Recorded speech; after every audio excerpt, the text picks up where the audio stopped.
Chers amis, bonsoir. Nous voici donc à quelques jours de Noël. Noël, non pas un conte, mais Noël, cette découverte que nous comptons pour quelqu'un.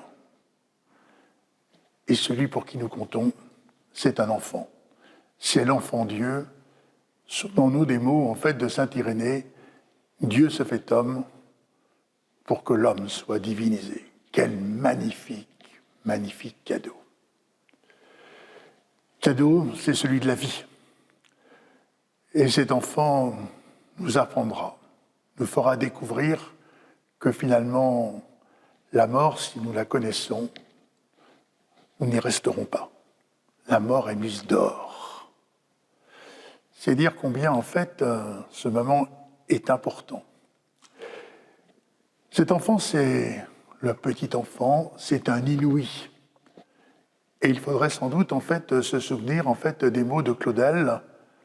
À Noël 1886, Claudel, derrière un pilier à Notre-Dame, il parlera de l'éternelle enfance de Dieu. L'éternelle enfance de Dieu.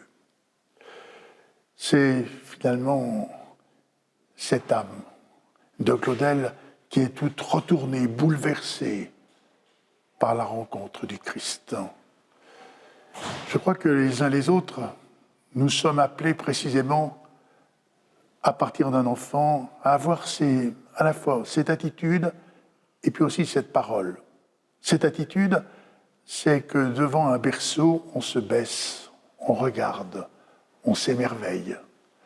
Et devant, en fait, aussi ce berceau, on s'interroge. Quelle interrogation? Mais que va devenir cet enfant? Eh bien, si précisément, en fait, pour ce Noël, nous nous interrogeons tous les uns les autres en nous disant « Mais finalement, ce monde qui nous est confié, quels sont les berceaux que nous allons faire naître, ces lieux de vie ?»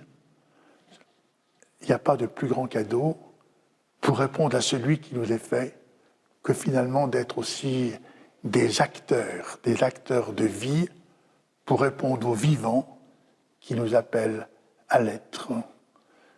Et ici, dans cette perspective, alors nous pouvons dire très joyeux Noël.